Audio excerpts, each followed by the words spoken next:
ambitious or unsuccessful children, and Ingray imagined her foster brother Danach's smug triumph. Even if all Ingray's plans succeeded, she would never replace Danach as Netano's favourite, but she could walk away from the Augskolds, knowing she'd humiliated her arrogant brother, and made all of them, Netano included, take notice. And plenty of other people with power and influence would take notice as well. If this deal didn't go through, she wouldn't have that, wouldn't have even the smallest of victories over her brother. Silence still from the grey blur, from the facilitator.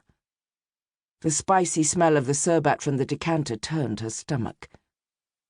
It wasn't going to happen, and maybe that would be all right. What was she trying to do anyway? This plan was ridiculous. It was impossible. The chances of her succeeding, even if this trade went ahead, were next to nothing. What was she even doing here? For an instant, she felt as though she had stepped off the edge of a precipice, and this was that barest moment before she plunged downward. Ingray could end it now, announce that the deal was off, give the facilitator heir fee, and go home with what she had left. The blur across from Ingray gave a dissatisfied sigh. Very well, then. The deal goes forward. But now we know what to think of the much-vaunted impartiality and equitable practice of the tier. The terms were plain from the start, said the facilitator in an even tone. The payment was accurately described to you, and if you did not consider it adequate, you had only to demand more at the time of the offer or refuse the sale outright. This is our inflexible rule in order to prevent misunderstandings and acrimony at just this stage of the proceedings. I explained this to you at the time. Had you not expressed your understanding of and agreement to that policy, I would not have allowed the exchange to go forward. To do otherwise would damage our reputation for impartiality and fair dealing. The grey blur did not reply. I have examined the payment and the merchandise, said the facilitator, still calm and even. They are both as promised.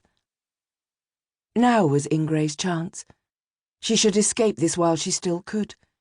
She opened her mouth. Very well, she said.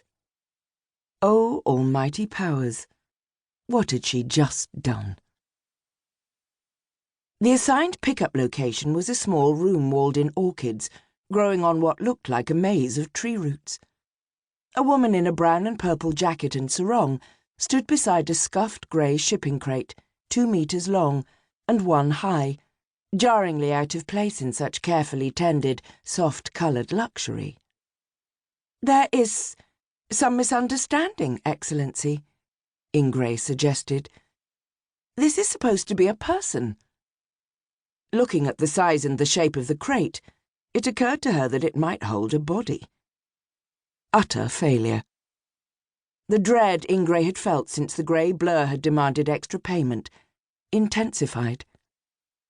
Not moving from her place at the far end of the crate, not looking at it, not even blinking, the woman said primly, We do not involve ourselves in kidnappings or in slave trading, Excellency. Ingray blinked, took a breath, unsure of how to continue.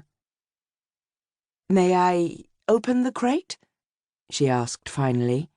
It is yours, said the woman. You may do whatever you wish with it.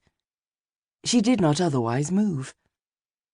It took Ingray a few moments to find all the latches on the crate lid.